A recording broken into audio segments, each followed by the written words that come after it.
观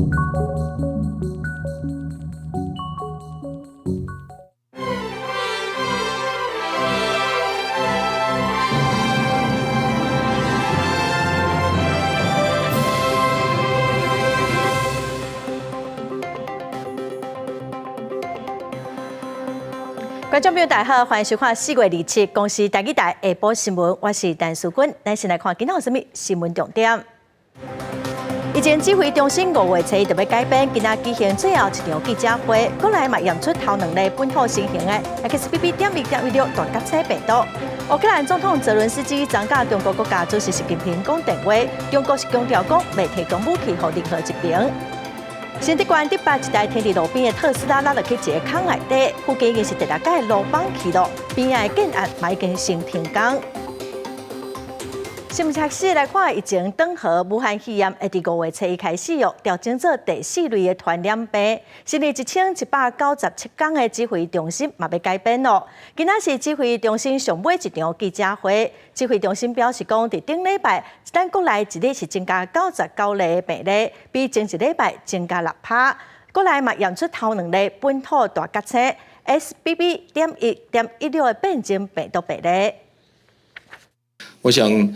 虽然指挥中心解编之后，那我们还是会持续的这个监测相关的疫情。好，那之后我们先前有报告过，会有卫福部成立的COVID-19 防治的联系汇报。好，那继续相关的这个工作。从5月1号，当然我们的公费的 COVID-19 的疫苗还是可以照常接种，只要你今年还没有接种过这个次世代疫苗，都还是可以再接种。但是如果说有发生不良反应的话，那这个时候就可能要回归一般性的规定，那跟你如果有打流感疫苗的规定是一样的哦。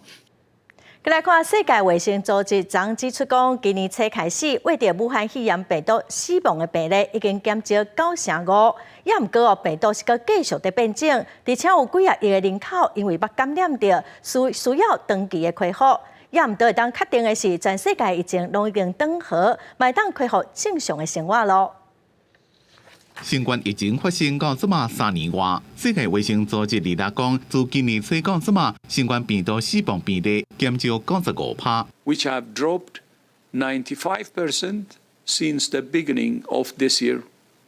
However, some countries are seeing increases, and over the past 4 weeks, 14,000 people lost their lives to this disease. 谭德赛讲，疫情到这么一个伫咧传播，病毒继续伫咧突变，估计有1/10的患者会出现长新冠症状。全世界有几多亿人爱长期照护。不过好消息是 ，WHO 有信心伫后个月开个定期会议，宣布新冠疫情无再构成全球公卫紧急事件。比只讲是疫情源头的中国，最近疫情有小可上升。不过专家认为，伫短期内未发生大流行。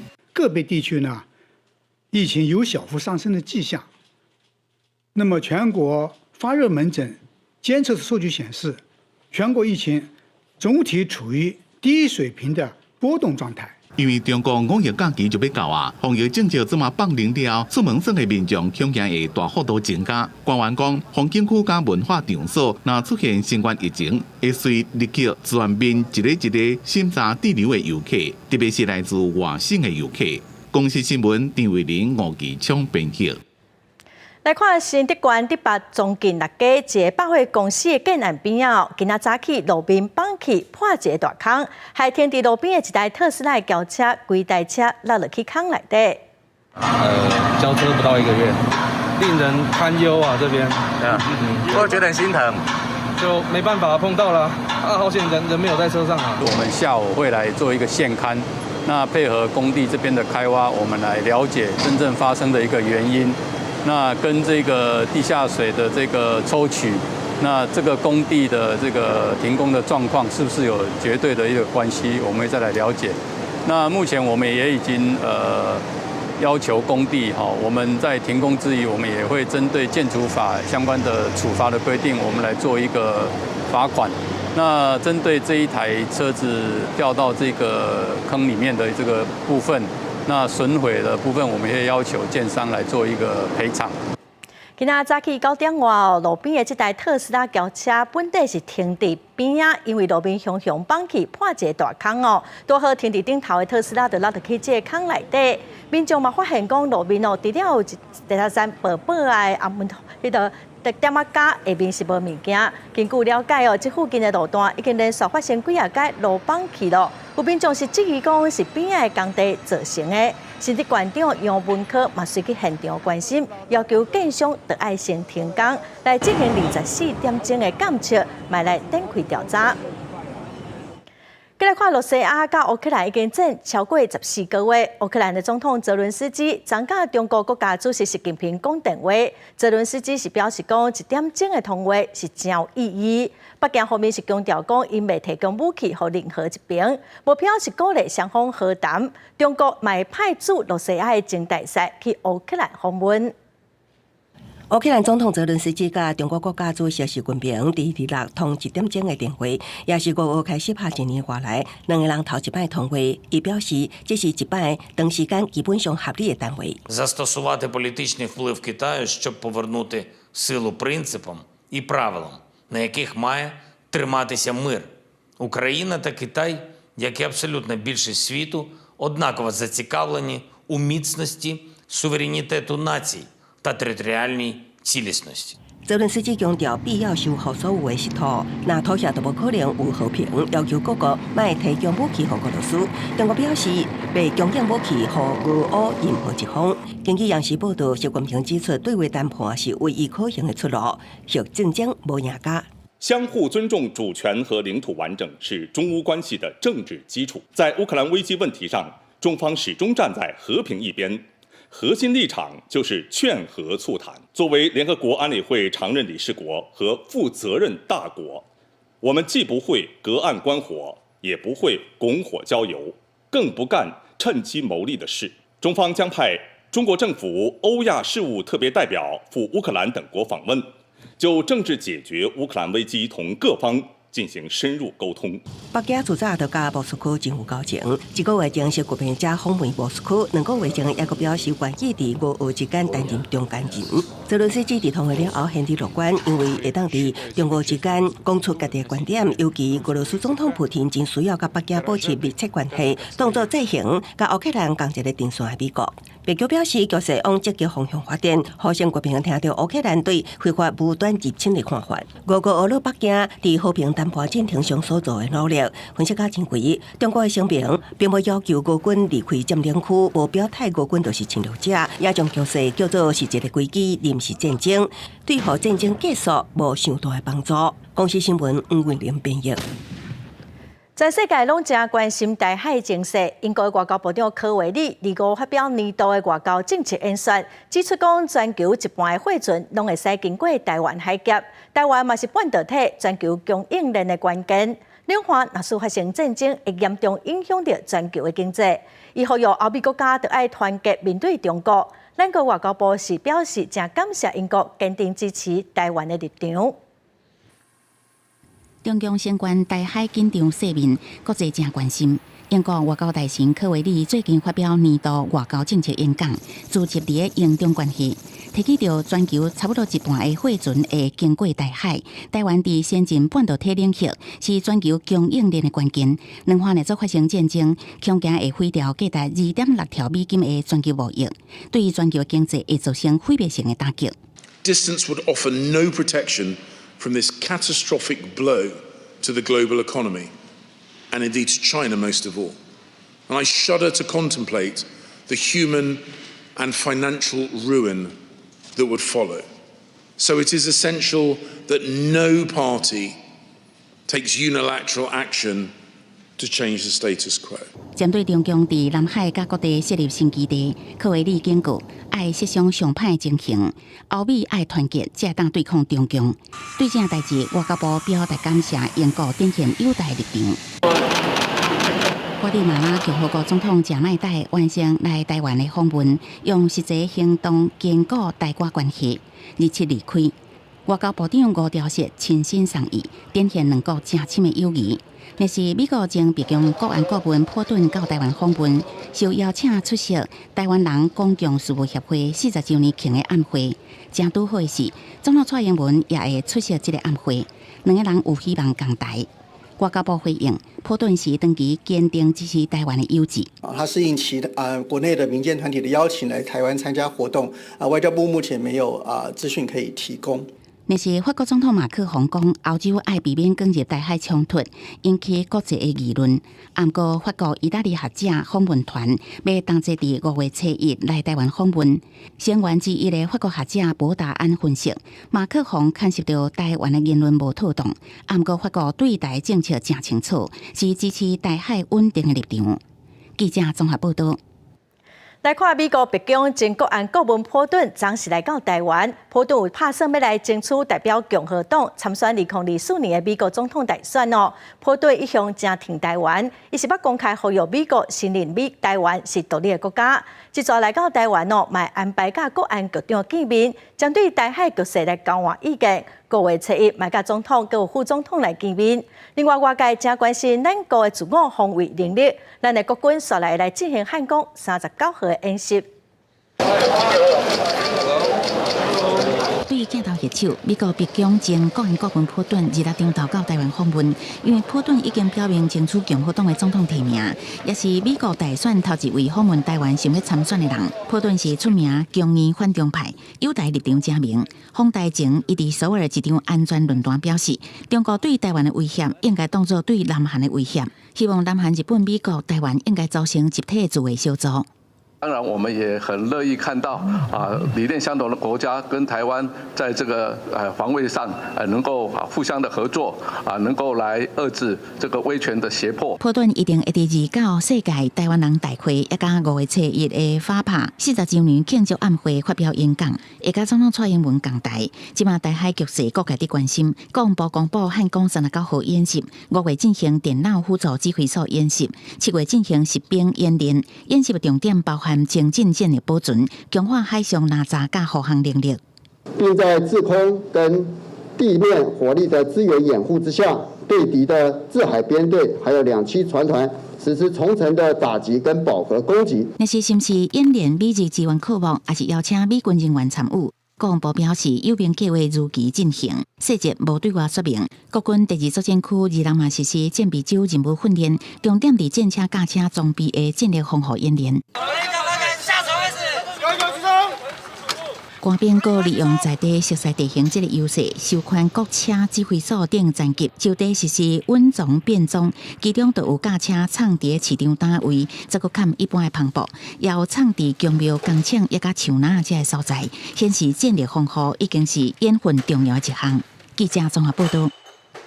再来看台湾甲加拿大2月份开始启动投资促进甲保障协议非派谈判。2、5、2这2天，双方是伫行政院的经贸谈判办公室来进行谈判，针对两边5万的投资环境来做讨论。头一届的谈判已经结束，双方并无签署协议，目前嘛阁还未规划后一届谈判的时间。台湾甲加拿大2月宣布共同启动投资促进甲保障协议谈判，为期2天的头一摆实体谈判会议拜三结束。不过外界关注的加拿大牛肉进口问题，是无伫这摆的谈判内容，主要以投资议题为讨论重点。不管是我们的人去加拿大投资，或是他们来台湾投资，可不可以更便捷化，还有怎么样去促进双方的投资都是在聚焦讨论这整个投资的法制投资的环境。根据了解，台湾这摆由行政院经贸谈判办公室副总谈判代表尤金年带队晤谈。加拿大是派出3位国际间的谈判专家，双方进行探索讨论。讨论内容包括台加双边经贸关系，也有投资促进、保障自由法定条款。专家认为，透过台加谈判会议，除了对提升台加经贸关系有帮助，包括电子、电动车甲资讯产业也拢会受益。因为经贸结构互补性很高了这个而且出口结构相似度很低。那另外在那边投资的话，又可以这个搭这个 USMCA 的便车进入到北美那甚至是这个墨西哥的一个市场。专家认为，加拿大的州的发电量是全球出名，也是天然气第3大生产国。会当解决台商伫当地投资的能源需求问题。虽然即摆谈判无签署商业协议，也过双方拢达成共识。谈判会期每周有这一摆。记者综合报道。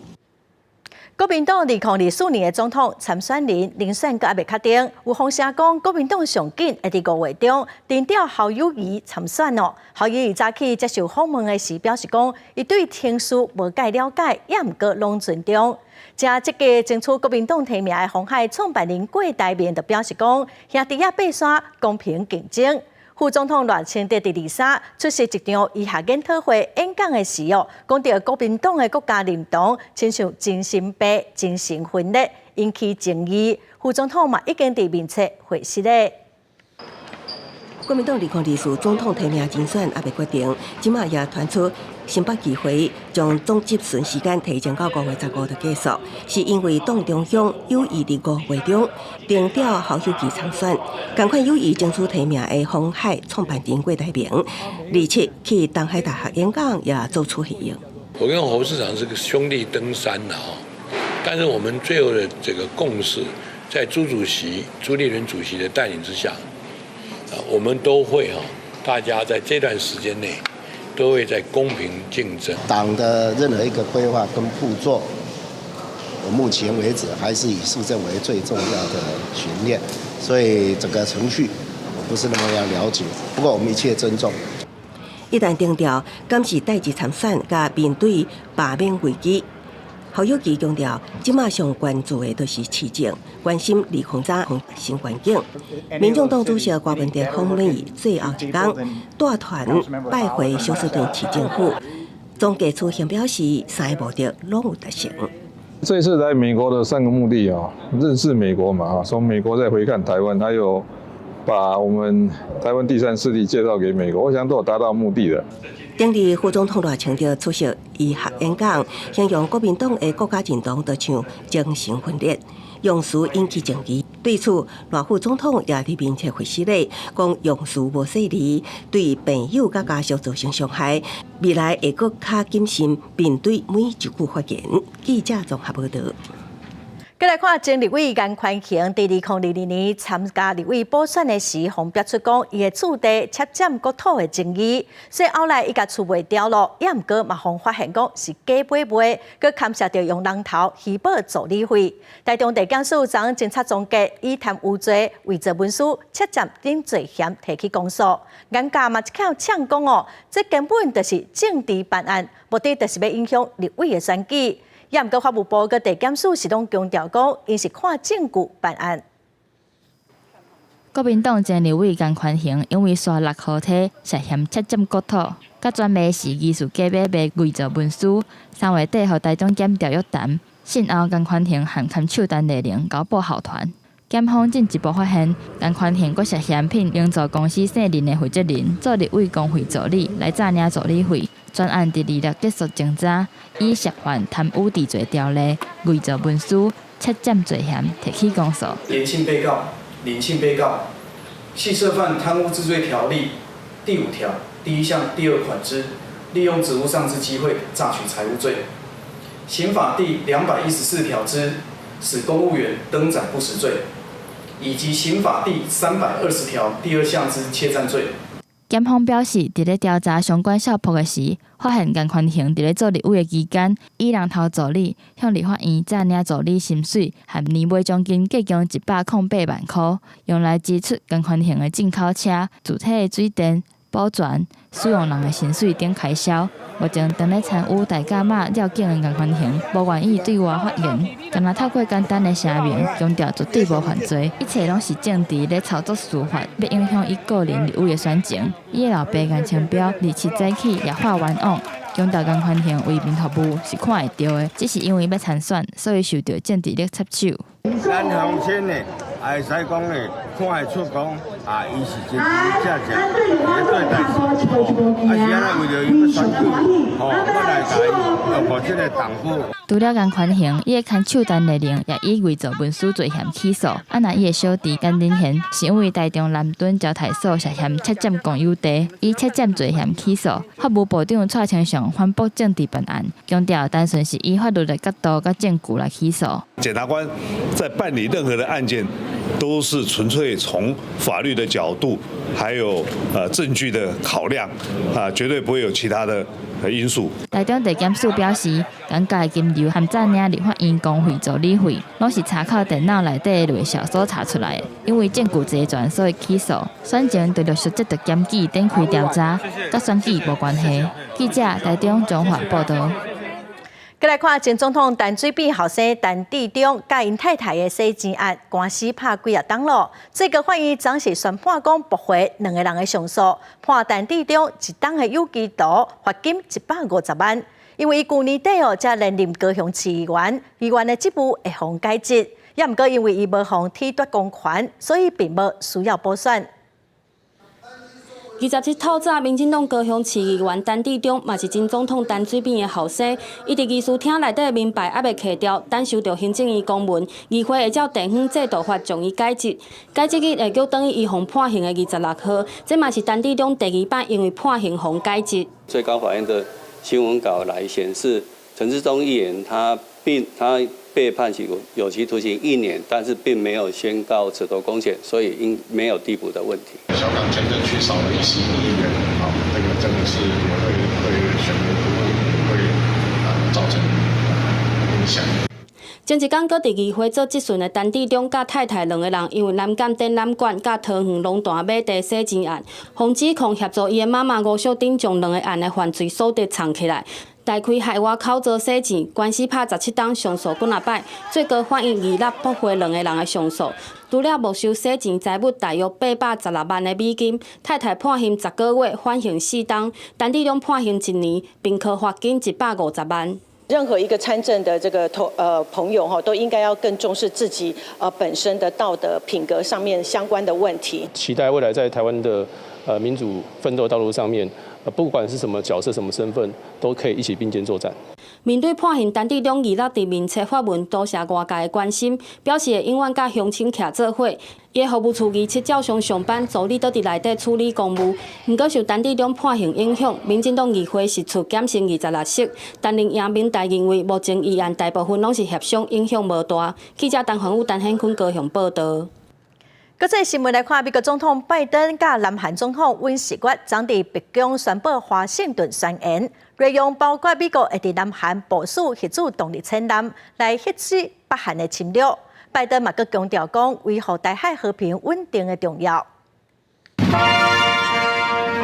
美国白宫安排隆重盛大仪式迎接南韩总统尹锡悦翁仔姐来访，美国总统拜登翁仔姐嘛来亲身迎接。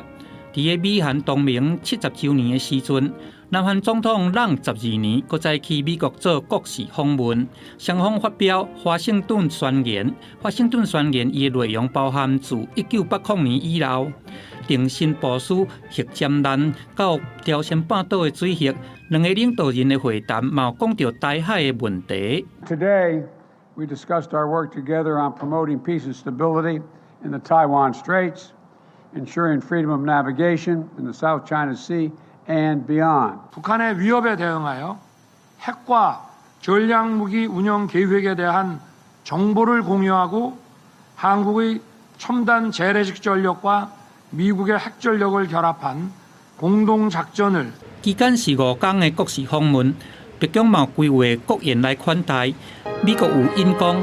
加强双方的军事训练、信息共享，也阁有战略资产转移的合作，来提悬对北韩呛毒的威吓力。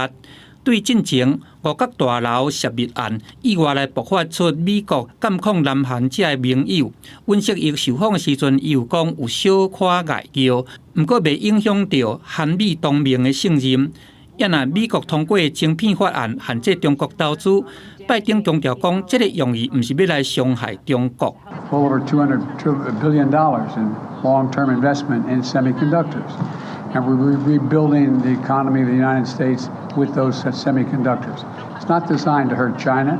因为晶片法案规定，都爱来分享超额利润，引发南韩三星电子甲 SK 海力士烦恼。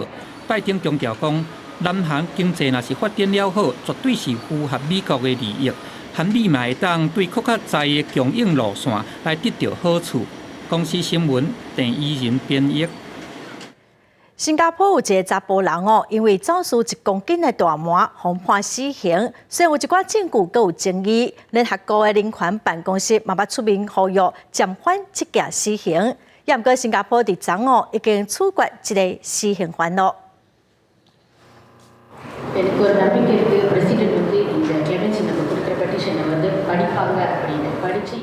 这日沙提定情书是无放弃上尾的这个时阵，希望法官会当定判，要执行因弟弟的死刑。新加坡46岁的查甫人谭加拉朱，2017年因为煽动参加运动红定罪，伊被指控讲身躯顶有1017.9克的大麻，是新加坡规定会当判死刑这个量的2倍。谭加拉朱2018年是被判死刑，上诉了后，法院嘛是维持死刑的判决。虽然伫这进程，包括伫个联合国做全球毒品政策委员会委员的英国好野人布兰森，和成国当地的人权团体，拢以欠直接证据呼吁停止执行死刑。但日日透早，谭加拉朱已经伫个将伊监狱，被处吊倒刑死亡。As the international community has responded to the undeniable evidence and science about cannabis and harm reduction, moving decisively towards decriminalization, legalization, and regulation of the plant and its uses, it should outrage all Singaporeans to witness the grave injustices. Not life! End racism! Not life! 亚洲的金融中心新加坡有世界上严格的贩毒法规，因有缘坚持死刑，才是阻止贩毒上有效的手段。目前全世界真侪国家已经把大麻除罪化，包括伫个新加坡隔壁的泰国。人权团体嘛继续对新加坡来施压，呼吁因较紧来废除死刑。公司新闻新乐配编译。来看伫墨西哥边境的拉丁美洲的移民，因甲家己的喙填起来，用伤害家己正激烈的方式，要求墨西哥政府爱发互因许可证。另外，有人权团体是正烦恼讲，美国会要求墨西哥爱加强对移民的管制，这嘛互移民的处境愈来愈困难。强忍痛痛，用右线甲喙唇填起来，滞留伫墨西哥北部边境城市霍华斯的拉美移民，25用填喙唇的激烈方式，要求墨西哥政府发放许可证，互因暂时留伫当地。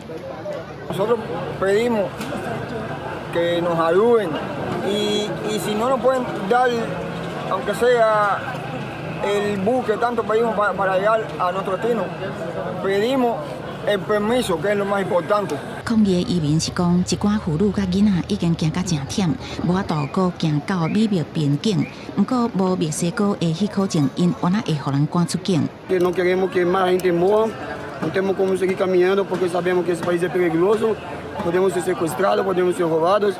美国要伫后个月11取消第42条新冠疫情卫生命令，也就是讲，袂阁以防疫理由，甲边境移民快速送转去墨西哥。到时阵，预测会有阁侪移民会想要入境美国。不过，这并无表示美国会开大门迎接移民。人权团体是烦恼美国可能要求墨西哥对移民加强管控，亲像甲因拘留也是赶出境，所以恐吓虐待的代志恐惊原来增加。顶个月底，墨西哥一个移民拘留中心才发生火灾，发生代志的时阵，警卫无及时开锁放人，才会致使几60人伤死。公司新闻齐婉玲编译。再来关心咱国内内政部等个预告边境地权条例处罚，也毋过有民间团体甲在野党是质疑讲，这根本是拍假球，替建商佮有投资客开后门。内政部处长华敬群今仔是表示讲，法案预告以来，犯厝甲中国厝的介绍已经有淡薄仔落价咯，强调讲政府绝对无拍假球。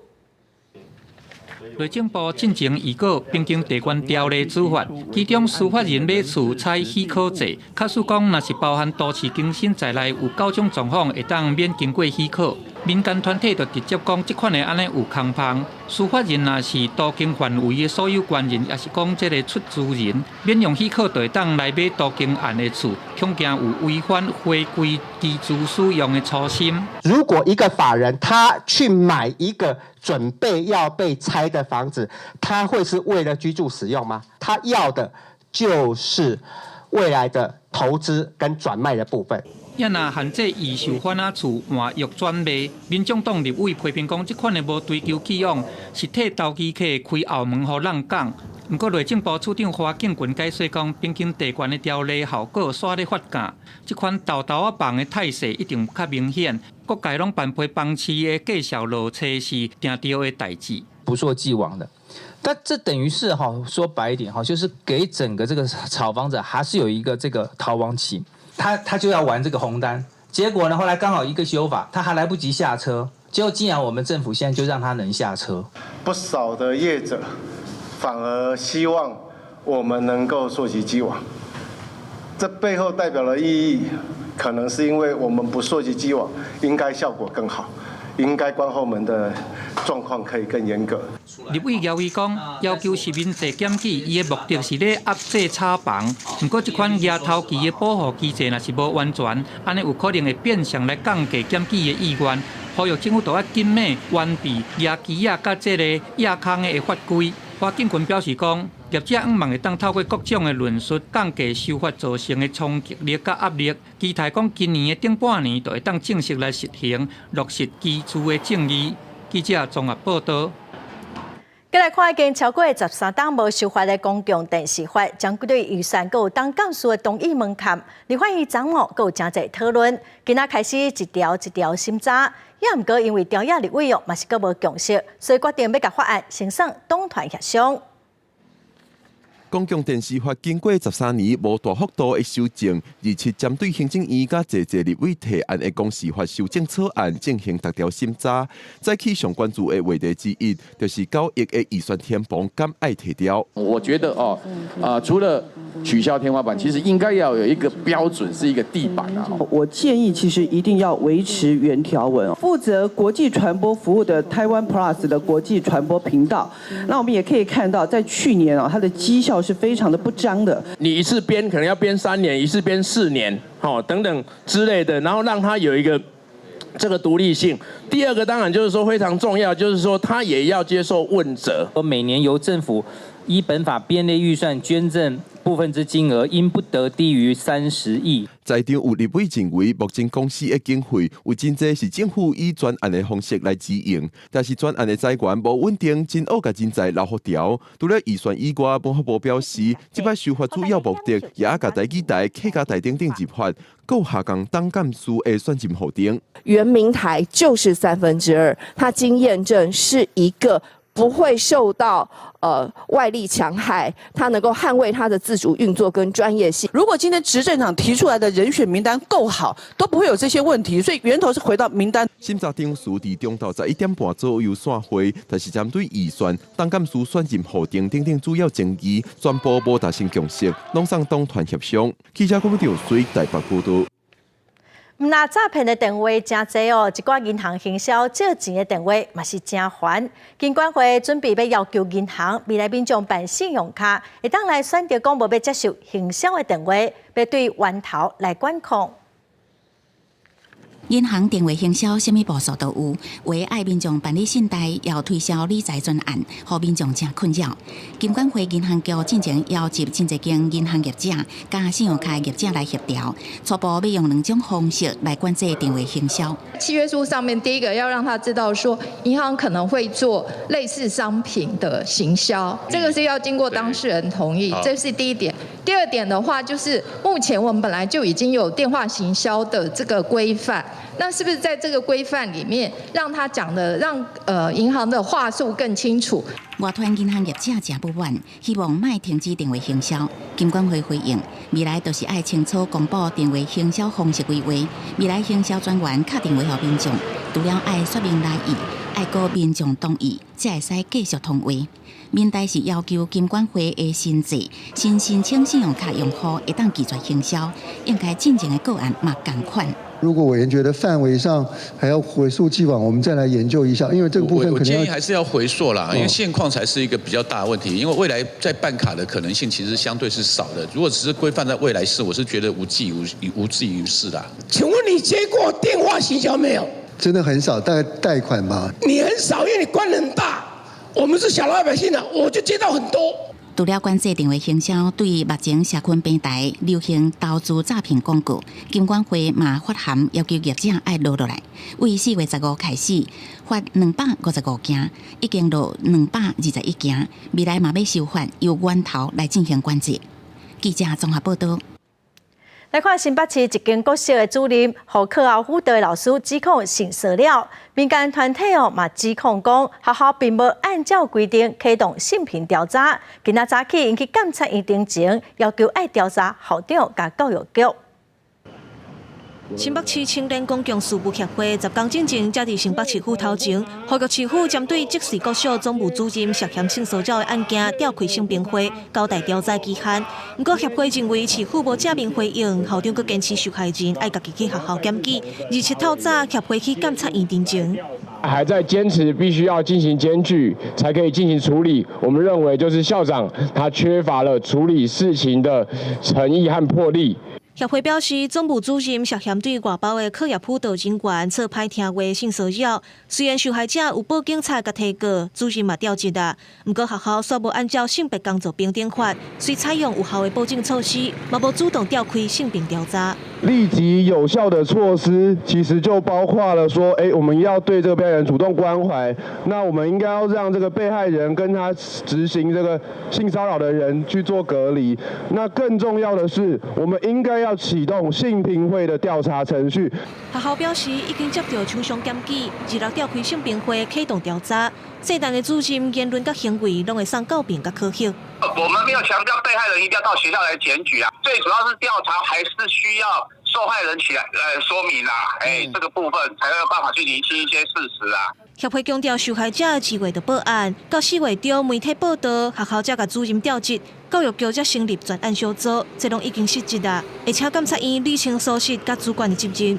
记者林晓慧、陈昌伟、彭耀祖台北新北报道。中油外包油罐车驾驶因为公司无付予因加班费，伫休假违反劳基法，向劳工局申请劳资争议的调解，也毋过决定倒予头家减薪。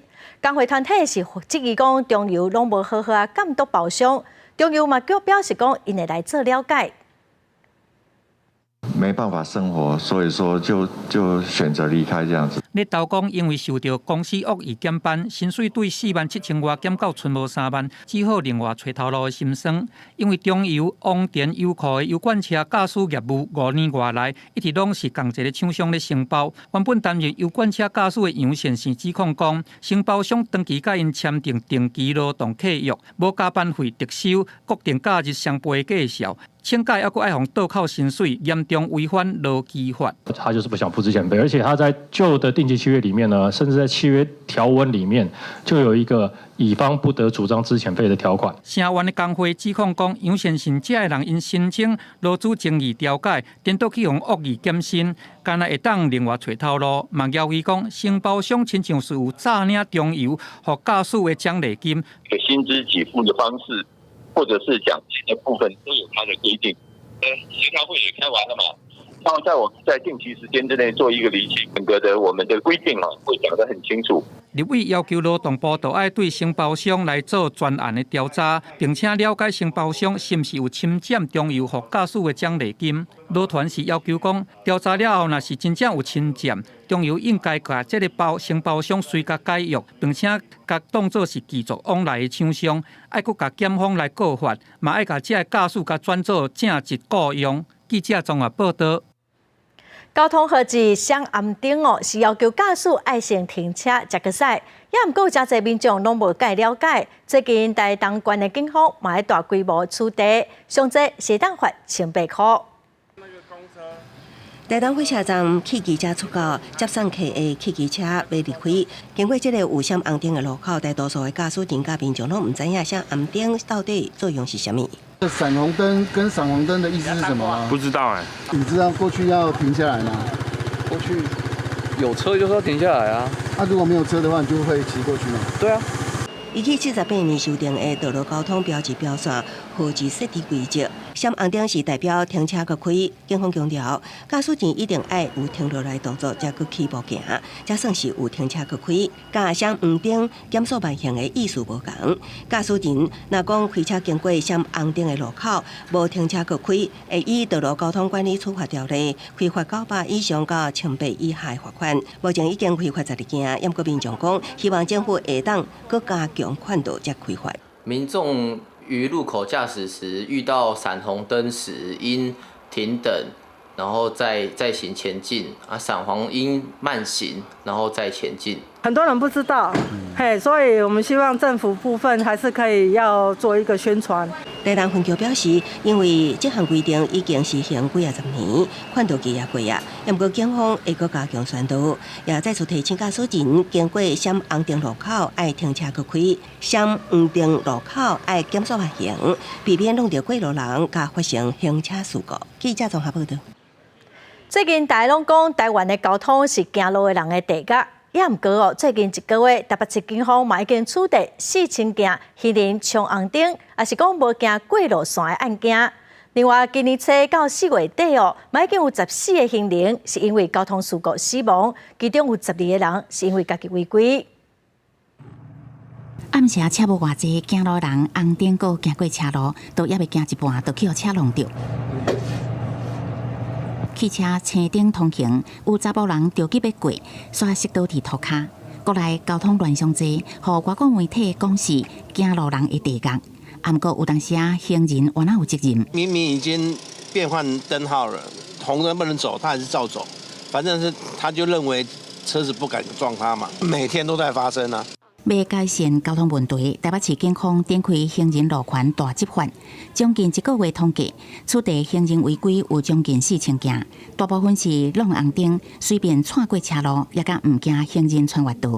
今年到4月24，行人交通事故伫24点钟内死亡，台北市就发生14件，其中12件是行人家己违规，都是65岁以上哈，而且本身有违规的占了12件，比例占了85.71哦。老人家宣导一下，就是过马路什么要小心。远景到板甲龙山市面对面宣传，预计65岁以上高龄长辈是首要目标，要强化长辈的道安观念。最近宣导了好像比较有成效，大家过马路的时候，车子比较会有礼让。不管是开车也行路，遵守交通规则，大家拢有责任，避免一时的方便所造成危险的代志。记者综合报道。来看，又有红狗虾出现哦，桃园中立龙岗运动场，最近有真侪红狗虾，军方估算大约是有1500个到2000个狗野收，嘛已经算抗过失败哦，禁止民众挖金，军方嘛开始要投药啊咯，按算年中得当来处理好势。有球场雕完，他们才踢出去，就把我的旗子都打，然后踢一踢就更扩散。草坡顶有插白色、黄色的旗仔，也有禁止民众挖金的告示牌。桃园市中立龙岗大运动场最近发现真侪红火虾，军方初步估计至少有1500至2000位狗野收，希望民众唔通入去，移动标示牌，也是打狗野收。会担心吗？会啊，会啊，那会咬人哎。假日小孩子很多都会去那边。那现在呢？现在不敢啊，因为有插旗子嘛。因为它咬人很痛，红火蚁大家都会担心啊，因为又距离我这么近。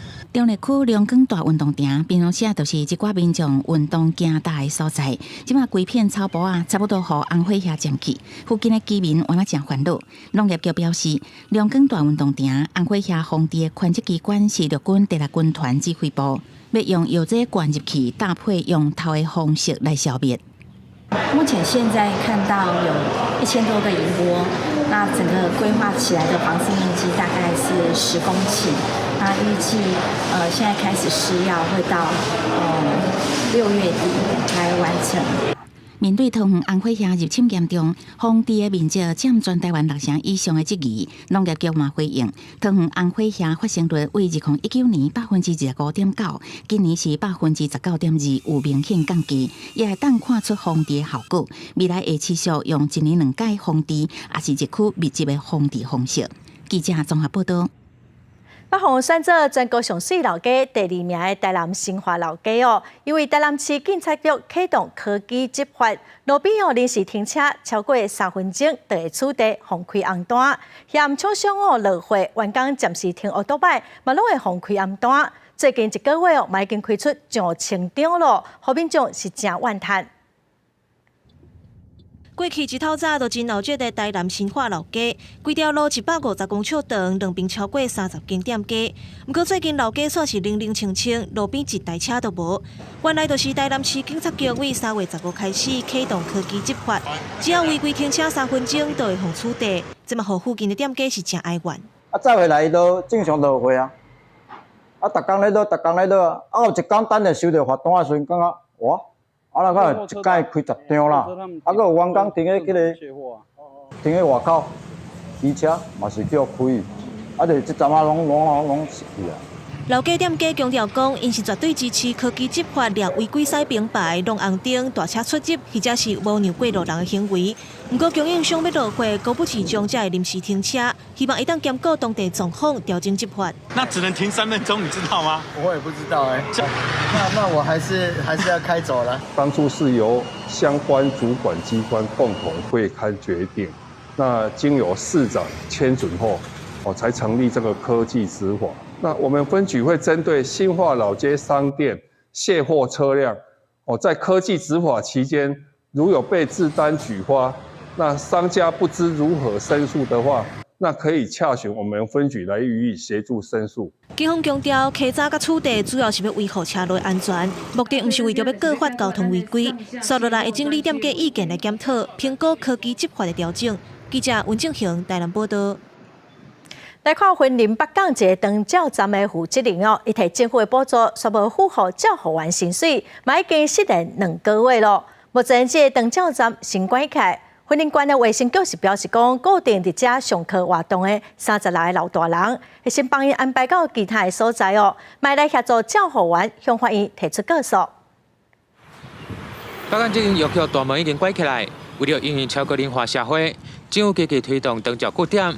这间药局分别在108年6月、109年8月开办2处的汉龙长照站，但近期却传出欠照护员薪水有这类消息，导致长照站关起来。核销比较晚下来，那因为都是以这个理由跟我们说，薪资会晚一点发给我们这样，然后就有些费用就是说要核销下来才会给我们，连讲师费也是这样讲。云林县卫生局表示，这2处汉龙的长照站提供30多位北港的长辈就近接受服务，但在111年3月份进行固定的查核时，某照护员反映无领到薪水，卫生局马上通知负责人来处理，但近期再次传出欠照护员薪水，甚至负责人阁向长辈借钱转消息去。无到，互伊有一个周转金了吼，我甲伊讲无到，因2个人吼，一个咧偌济吼。都要几十万，我讲无，我就20万借你，互你有一个周转金。我们在经费的核销上是没有拖欠，也没有延迟。好，那还有一个部分就是针对劳资的一个争议的部分，我们也辅导这个照服员循正常的一个管道去寻求协助。云林县卫生局就曾经收过法院针对这个药局的专户。强制执行的公文，也就是说，他要每个月从药局里面扣钱啊。有议员就强调，卫生局当初知影法院有强制执行公文后，就应该终止汉龙长照企划合作。现在导致照护员无领到薪水，认为卫生局确实需要负责任。另外，每一季至少是地方是一届，并辅导据点落实品质管理的机制，才袂有汉龙长照服务品质受到影响。记者吴明报道。为着武汉肺炎病毒的真侪病人哦，拢会有咳嗽、喘袂过气的后遗症。也毋过，医师是提醒讲，有的病人其实是气久，毋是病尾。若是讲伊直扫袂好哦，有咻咻的声，胸腔唔实在，佮定感冒，就要特别注意。一个40多岁陈小姐进前确诊新冠肺炎了后，就一直咳嗽，连暗时困嘛嗽甲困袂好，镜头一直拢无较好。伊想讲是感染了后的病母，拢无去注意，一直感冒一天去形象科检查，才发现原来是去治疗黑骨喘。其实我们细问之后呢，其实很多病患是因为气喘的状况没有被确诊的，所以呢，过去都一直当作感冒在治疗。医师表示，台湾人黑骨喘流行率差不多10%，囡仔有20%。伊估全台湾有200万个黑骨喘患者，不过因为民众辨识感不足，确诊率敢若3成。台湾胸腔动静加护医学会发布上新的调查，民众若做出现咳嗽2礼拜以上，咳嗽有响的声音，胸腔白白，也甲真紧感冒这个4大症头，才有可能就是黑骨喘的标准症头。一般我们都定义在2个礼拜左右，还是会持续有咳嗽啊、胸闷这些症状存在的话呢，我们就要考量啊，这个并不是因为是感冒，因为可能是他感冒造成的这个本身的气喘被这个诱发出来啊。医师提醒，黑骨喘是一种慢性气管发炎，致使喘气时阵气流受阻碍疾病，拄到季节交换还是温度改变的时阵，才会发作。目前全台湾已经有1100多间医疗院所加入健保署黑骨喘的照顾甲卫教计划，呼吁民众若是有症头，爱量早就医，通降低黑骨喘急诊住院也甲死亡的风险。记者综合报道。5月中，伫台北表演艺术中心有一出舞台剧《唱话》，是讲画家陈丁波的牵手张哲的故事。陈丁波伫2礼拜事件被枪杀，加在伊的太太甲话拢藏起来，咱才有通看到这伟大的作品哦。陈丁波的孙仔是讲，伊阿嬷真无简单，真伟大，所以希望透过戏剧，甲阿嬷的故事讲互大家了解。2个庆纲是章节伊最主要的控诉。这条陈丁波的围照，真侪人知影，无注意看，袂去发现茶帮后壁有背一个人徛伫遐，迄个人就是陈丁波的牵手张哲。这条相片嘛是陈丁波第一时间互人庆祝了后，张哲找了影师专工来翕的。迄个年代的女性，我对阮阿嬷看到是讲，伊无啥咧讲，但是你伫伊的边，你知影讲，伊逐项代志拢拍算好啊，吼。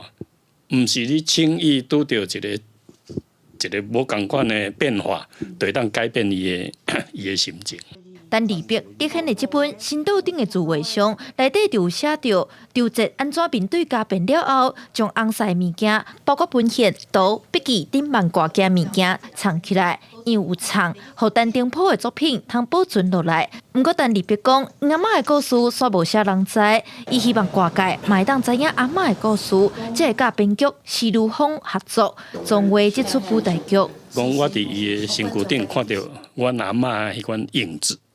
哦，因2个共款有一款足想要甲做好，拍算好，伊就点啊去做。陈立碧讲，施如峰编的创话，嘛是经过10多冬的时间，伊感觉甲张哲有同款的坚持。伊表示，伊自细汉就甲阿嬷上亲，但落尾阿嬷煞甲阿公的物件，拢敢若分互查某囡仔。后来才知影，因为嫁出去是寡生，阿嬷想要互搁较侪人知影陈丁波的代志，对逐项代志拢按算好，这就是伊的阿嬷。记者电话里开台北采访报道。台湾的啦啦队最近伫美国参加2023年国际杯比赛，摕到金牌哦。也毋过伫颁奖的时阵，工作人员放唔到歌，放做是中国的国歌，教练就随反应，主办单位嘛就随做调整。咱即届毋但伫团体比赛摕到金牌，双人组的比赛嘛得到袂歹的成绩。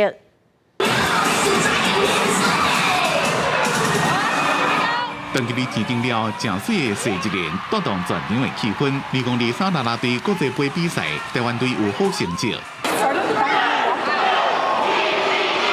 每一个动作拢爱统一精髓，也爱精准无失误。台湾选手完成一连串的精彩动作，以男女混合上高级组摕到金牌。不过，伫咧仪式颁奖典礼，主办单位煞突袭。这首歌，你这样，看 ，start。工作人员放中国的国歌，台顶的选手所讲起，好佳在台湾国练团赶紧甲伊动来，大会也随改放台湾的国旗歌。啦啦队伫咧日暗自奥兰多平安返来台湾，感谢替囡仔冠花科庆祝日足球比赛摕冠军。台湾啦啦队这边除了摕到1块金牌，也伫菜球双人组摕到第9名，四花双人组摕第7名。很荣幸可以获得这样的成绩，然后为台湾争光。我们表现得算是不错，就是有满足到大家心里的期望。记者综合报道。下晡半天气，咱来看各县市详细资料。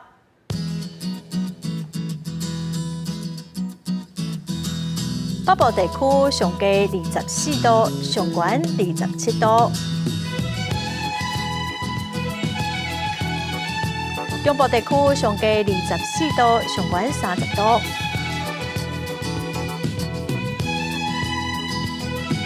南部地区上低27度，上悬31度；南部地区上低22度，上悬27度。外岛地区上低19度，上悬26度。再来看未来3天的天气。